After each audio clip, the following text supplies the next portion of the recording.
Hey guys, what's going on? Here's my top albums of the year video for you.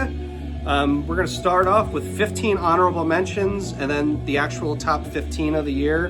This has been a very, very busy year for music. I've tried my best to keep up with it, relating to genres of like black metal, death metal, psych rock, doom metal, everything in between pretty much. It's a lot to fucking digest, especially if you're a huge music fan like I am. So we'll start off with the 15 honorable mentions.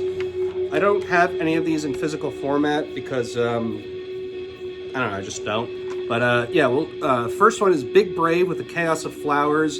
Great stuff. Actually, they kind of go into like sort of Menace Rune territory with the vocals and the stylistic performance of the songs. Probably my favorite since, I think it was their third album, Ardor. Great stuff. The next one's Saturnalia, Temple, Paradigm, Call. It's like Sons of Otis, but more esoteric. I love it. It's very droney and infectious. After that, Antichrist Siege Machine with Vengeance of Eternal Fire. Excellent war metal. I love all of their stuff. After that, Rotting Christ with Pro Christo. A lot of people didn't like this album. I really liked it. I think it's just kind of a natural progression for them. I mean, they're fucking like 14, 15 albums deep. Like, give them some credit. Like, they're still putting out music that you could tell has some like passion behind it. After that, The Oscillation with The Start of the End. I think this came out on Fuzz Club. Great album. I like pretty much all the stuff from The Oscillation. I feel like this album kind of drones on a little bit too long, but all in all, it's very good. So then after that, we have Horn with their album Daud's Yark. I think it's a one-man German black metal project. Great stuff, pagan black metal, done right. After that, probably my death metal album of the year, because there's no death metal in my actual 15 top albums of the year. Brodequin with Harbinger of Woe. Excellent, excellent shit. Brutal as fuck. The drumming is insane. It was either between Brodequin or Nile. The new Nile is very good too. I should have just included that in this list. I don't give a fuck about blood incantation and 200 stab wounds and shit. I don't care. Like, it's just so uninteresting to me. Just like every fucking list you see, blood incantation, it's like, just automatically makes me like, I checked that album out, the Blood Incantation one, and it's like, it's good, but it's like, does everyone need to have the same fucking thought? But it's, I don't know, it's fucking annoying as shit. So yeah, Brodequin, Harbinger of Woe. After that, Horna with their album Nyx. Generally speaking, I'm not a huge Horna fan, but for whatever reason, this album actually stuck out to me. It was very, very well done. After that, Maquina with Prata. Australian band from Fuzz Club Records. Excellent. Kind of like industrial psych rock, I guess you'd call it. With a little bit of tinge of King Gizzard, but not too much, because I'm not really a fan of that style of music, but good stuff. After that, Los Cobras with Carcavas. This is their third album. Honestly, my least favorite of their three albums they've made. It's good, but it's too short, and I feel like the last two were just kind of better. But still a good album. After that, Acid Rooster with Hall of Mirrors. Excellent instrumental psych rock. I like all this stuff by them. It's just kind of the instrumental element kind of puts them sort of low on the list. After that, Satanic War Master, Exaltation of Cruelty. This just came out like a week ago. I love this album. Honestly, had I given it more time, it probably would have raised in the ranks. Probably to like my actual top 15. But yeah. And then after that, Yath Iria from Greece with their album Blazing Inferno. Excellent Greek Hellenic black metal in the vein of Rotting Christ and Varathron. Excellent shit. And then the last two, Melts with their album Field Theory. This is a band on Fuzz Club Records. I can't remember where they come from. Maybe England or something like that. Good stuff. I wish their production was a little more gritty. I feel like it's a little too polished, but good album. And then the last one is Whoredom Rife with Den Vrede Macht. Norwegian black metal from the ex-drummer of Keep It Callison. Excellent shit. All of their stuff is great. So now to the top 15 of the year. We're gonna start 15 to the best album, 15 to 1, you know. So number 15 is Dear Lord with their album Dark Matter Part 2. This is excellent psychedelic rock from California with some doom elements to it, excellent leads. It's a little short, which is why it's so low on the list, but I really like these guys a lot. It's a fun album too, but not like in a lame way. It's like very catchy, and you could tell they put a lot of effort into the songwriting. Really dig these guys, and when I ordered this, they sent like a ton of stickers and like pins and like I guess like some other kind of goodies in there. So I really like when bands do that. They go out of their way to kind of promote their stuff. So yeah, massive respect for these guys. Great album. So after that, number 14, we're going with Bong Ripper with Empty. Excellent album. Once again, I mean, their last like,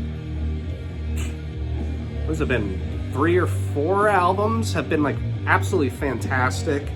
I'm not a huge fan of like Haight-Ashbury or Heroin, but other than that, all their albums are great. This is no exception. Huge riffs, atmospheric.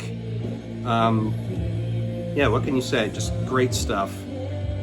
After that, we're going with another Greek band, Kawir, with their album Kai Doimos. I think that's how you say it. Probably not, but the latest Kawir album. Great stuff. Ferocious. Really reminds me of N.E. Christ by Nocturnal Mortem, but like more better production and kind of a little bit more. The songs are more well written. And they have like a new drummer on this one, and the guy's like fucking 21 years old, and like the drumming is just like insane. I mean, great album. I need to check the rest of their discography out because I'm not that familiar with it, but yeah, this one in particular, fantastic. So then after that, what is it, number 12, I guess? Yeah, is the new Black Doldrums with their album In Limerence. Yeah, I like this album. I'm kind of bummed out about the fact that they sort of abandoned their psychedelic approach to it, and they went more for the, this comes in pink vinyl, more for the post-punk, shorter song approach. Their first 2 EPs are just unbeatable to me. This is still a good album. It's just I would vastly prefer their psychedelic approach, like when they started out. Yeah, you know, good stuff. Very good album, but I definitely prefer their earlier shit. But, you know, I feel like maybe it's just a natural progression for them, and I still like the post-punk stuff, so great album. So then after that, number 11 is The Third Sound with Most Perfect Solitude. This is another Fuzz Club band. This is from the guitarist from Brian Jonestown Massacre, or at least he plays with them live. His name is Hakon. I'm not even going to try to pronounce it, but yeah, this is easily their best album. I enjoy these guys, but their previous albums are kind of like hit or miss. Like there's good songs and there's some that kind of just pass you by. But this album I feel like is their most solid. Every song on here is really good. Shooting Star is fantastic. See You on the Other Side. On Returning, Don't Look Back, Departure, excellent stuff. Really solid psych rock album. So that's The Third Sound with their album Most Perfect Solitude. And so, okay, after that, what is that? Number 11? I'm like losing track already. Number 10 is the new Resin with their album Burden. Look how fucking awesome that artwork is. I mean, it's so cool.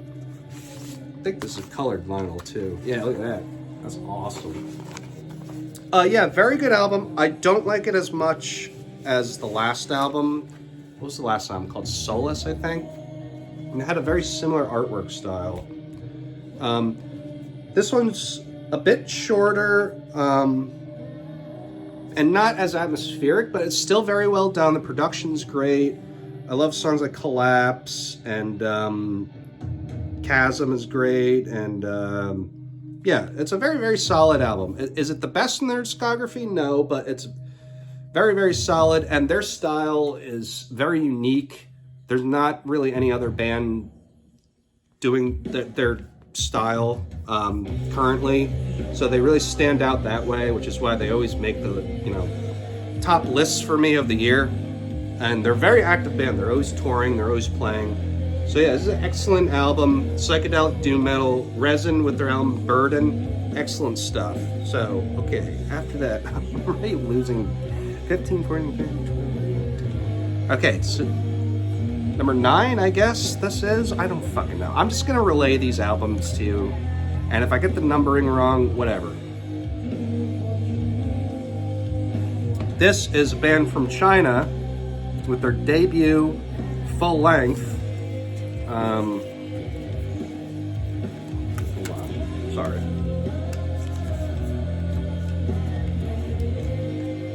This is a band called Demon and 11 Children, which is, I know, it's a very bizarre name for a band. Yeah, excellent stuff.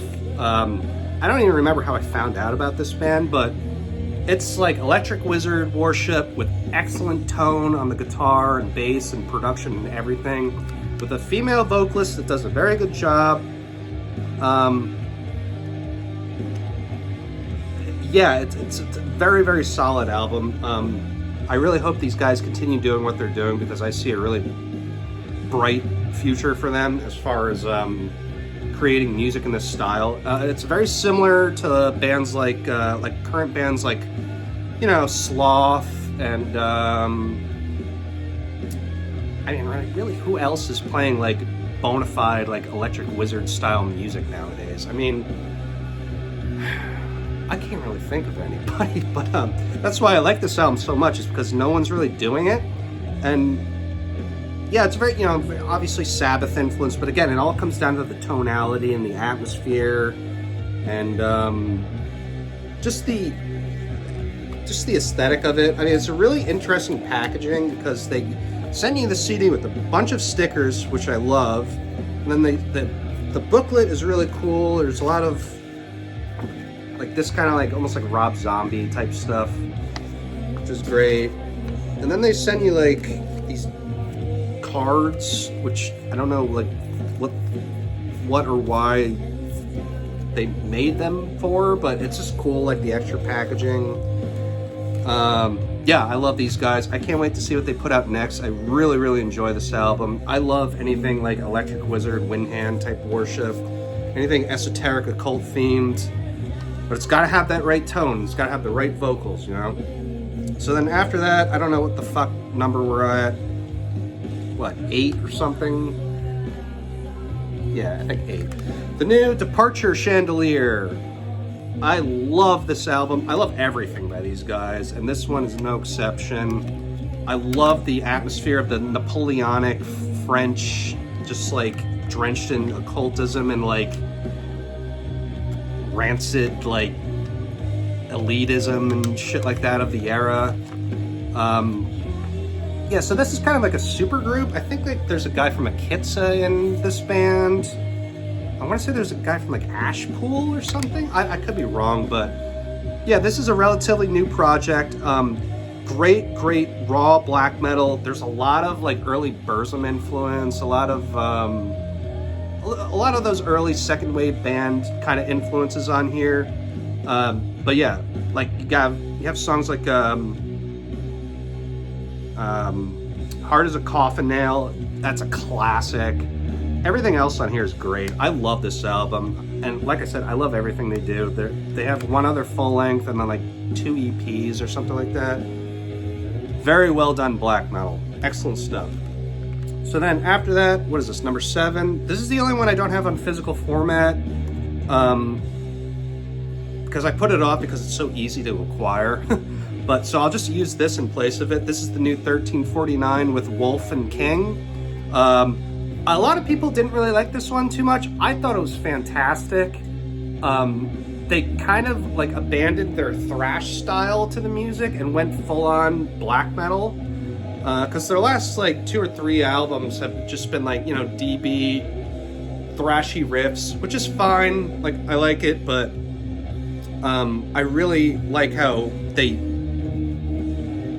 specifically Frost really turned up his drumming intensity on this album to like the proverbial 11. There's blasts, there's like killer riffs, drumming, all of that. So yeah, again, this isn't the album, but you know, I'm using this in place of it. 1349, Wolf and King, excellent stuff. But I also am like a diehard fan of 1349, so there is that as well. Yeah, what can I say? Just excellent stuff. Okay, so then after that, what is this, number 6? We're going with Les Big Bird with their album Diamonds, Rhinestones, and Hard Rain. I love these guys. I know Anton from Brian Jonestown is a huge fan. I like their whole discography, and this one that came out this year is just as great. It's fairly short, but there's some really great songs on here. I love the Night Bus. I love how repetitive and infectious the groove is. The title track is great. Everything else on here, very, very well-crafted psych rock album. I love these guys. I look forward to what they put out in the future. Very interesting band, too. They're very, like, they know what they're doing. Like, you could tell they're, like, seasoned, like, music lovers and musicians and everything. I love this album. Great stuff. So then after that, number 5, we're going with Inquisition's new album, Veneration of Medieval Mysticism and Cosmological Violence. Man, this album blew me away. And, you know, everyone can say what they want about the fact that, like, he had the controversy with the fucking porno or whatever the fuck. And, you know, at the end of the day, I don't really give a shit because the music is the music and that's that. This album, they have such a solid discography. It's hard to, like, say where I would rank this among their discography. But, man, there's certain songs on here that really grasp you with that medieval atmosphere that's present in the title. Specifically, what is the Memories Within an Empty Castle in Ruins? I love, like, the thing I love about this band is Dagon and Incubus. They're diehard, like, black metal fans, and you can hear that through the songs, the passion that goes into writing all of the songs and everything that's orchestrated through here. And once again, they're like, I don't know, this is probably their 8th full length or something like that. They're still going strong. Excellent, excellent, memorable shit. I like how the songs on here are stripped back a little bit because the last album was very long. I felt like it was a bit too long, but it was still good. But I do like how they stripped back the songs, how they just kind of cut the fat and got right to the point. The production's very, like, compressed feeling on here, but it works. And just another excellent album by this band. Excellent fucking band. One of the best in black metal today. I don't care about the stupid fucking controversy. Excellent stuff. So then my top 4 here. This next album we were just listening to, and I have to flip the vinyl, so just give me a second here.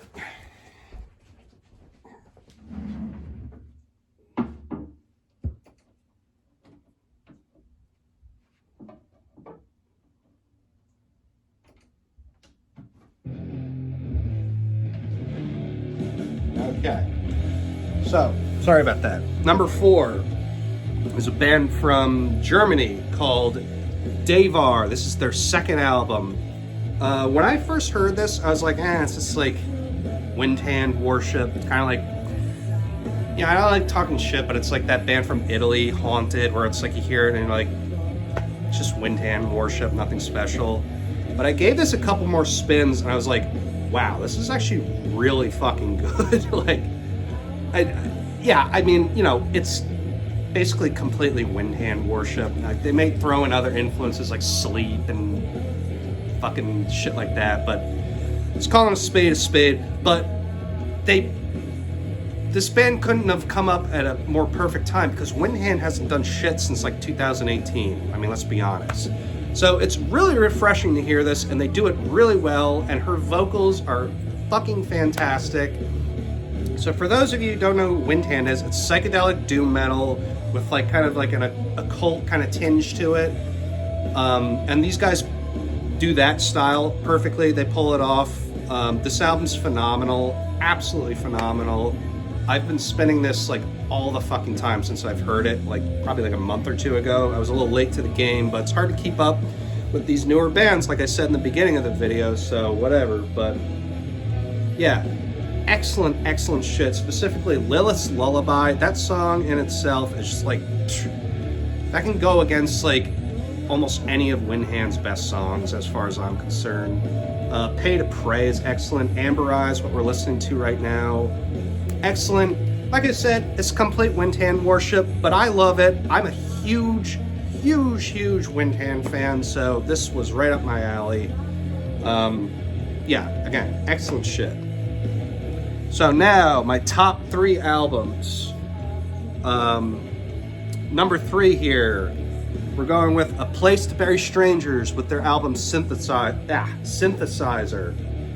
I think this was another Fuzz Club release. Excellent album.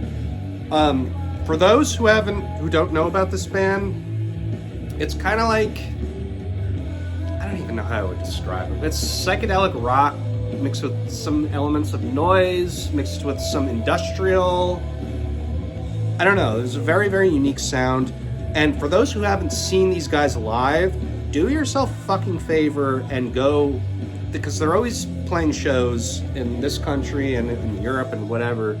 Check these guys out live. They will blow you the fuck away. An excellent, fantastic band that puts the extra work into their sound, into their style, into their live performances. And quite frankly, I think this is their best album since the album Exploding Head. I think that was their second album. Most of their albums are good, but there's some songs that are kind of like hit or miss. This one, pretty much all around, is fantastic, and I feel like it does a really good job at capturing their live atmosphere with their like original sound, and that's why I love this album so much. I mean, you have songs like Disgust, Join the Crowd, Bad Idea, You Got Me, Plastic Future, Have You Ever Been in Love? It has like some KMFDM vibes to it, which is really cool. Comfort Never Comes. Absolutely fantastic album. I love these guys so much. I actually met them in Texas when I saw them for the first time. When I saw these guys for the first time at Levitation Fest, whatever fucking year that was, like 2021, I think, I was blown the fuck away. Like, top 3 live performances I've ever seen in my life, if not the top performance. I can't even say enough good things about it. Absolutely phenomenal band. And this album, I was so happy to listen to because I was like, all right, you guys finally fucking nailed it. Like, the last like 2 or 3 are good, but like not to this level of greatness. So props to these guys.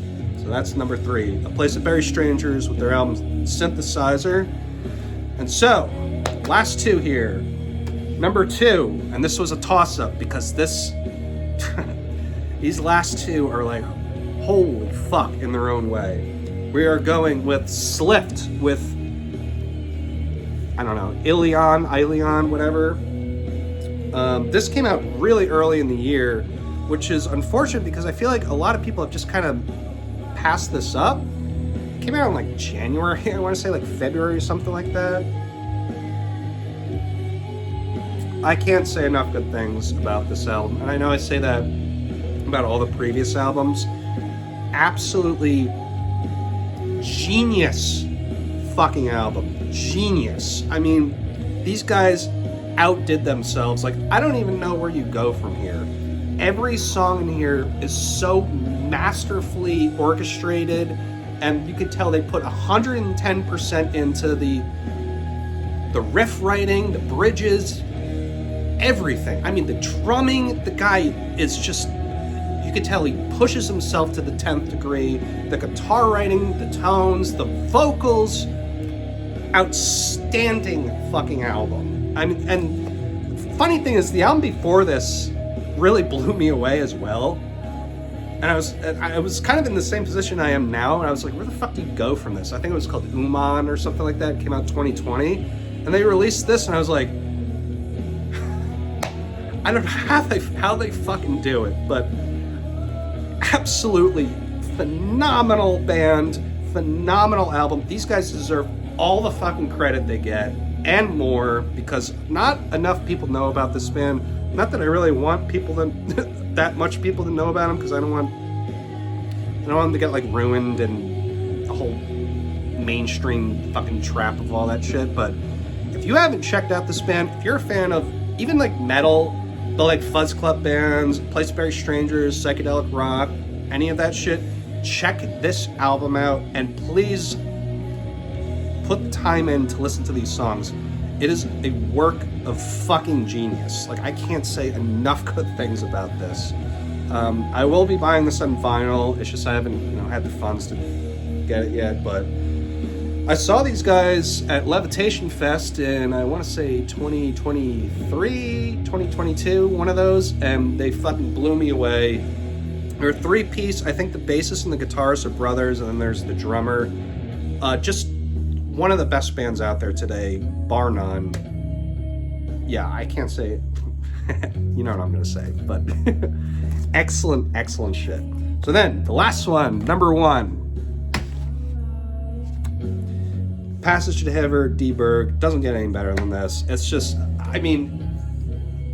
the only album by this guy that he put out that I'm not like crazy about is the one before this called Geister, because it was more stripped back and more like, I guess, better production, and the songs were shorter, which I get what he was going for, but that's not what I want in Passage to Heaven. I want to be immersed in the atmosphere. I want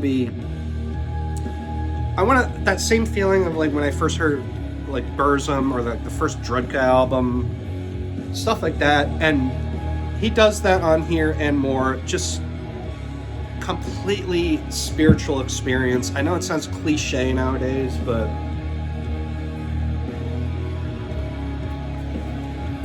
it's, and I think this is supposed to be his last album, but I really hope not. But if it is, then it's a hell of a fucking way to go out. This is atmospheric black metal at its best. There is no one that comes close to this. I don't want to hear about fucking Winterfeld. I don't want to hear about fucking Jevil or any of those fucking bands. Not even fucking close. Not even in the same ballpark. Sorry. And for me, the fact that it's one person that wrote this lends more credence to the atmosphere that he's trying to create, because it really is one man's vision, and he does it so well, and the production is just perfect, just like on Imwald, just like on the self-titled, just like on Steinecke, Kirker, fucking Winterkalte, what's some of the other ones, Schottengang, Crystal and Issa, Nacht. Legendary fucking band, legendary project. And the cool thing about this album too is that you have a great diversity of songs on here too. There's some with like super fast blasting, you have some with like just guitars, just some with like slow paced riffage and drumming. Absolutely fucking phenomenal release. There's nothing that comes close to this in black metal, or quite frankly anything else out there today. This stuff just fucking speaks to me in ways that I haven't felt since like the first time I heard Philosophem or like Conference of the Birds by Om or something. It's just, there's no other choice but to say that this is the best album of the year. What the fuck? Blood Incantation. No, sorry, no. This is like, beats it by like 10 billion miles. Sorry about that. I can't say enough good things. I know I've been saying that all video, but Passage to Heaven, man. If this is his swan song, then it's a hell of a fucking way to go out. Check this out if you haven't. Check out Passage to Heaven if you haven't before. Unbelievable black metal. Nothing comes close to it. The Ruins of Beverast comes close. Other than that, I can't really think of anything. Yeah, so what can I say? Phenomenal fucking shit. So that's my year-end list. I do intend on getting that 1349 album on physical copy, which I'll show on video when that comes in, when J-Dog and company at Hell's Headbangers decides to ship it out. But no, I'm just kidding. Yeah, so that's my year-end list. It was great year for music. I thoroughly enjoyed compiling this, and look forward to what next year brings. So I hope you guys enjoyed it, and I'll catch you on the next video.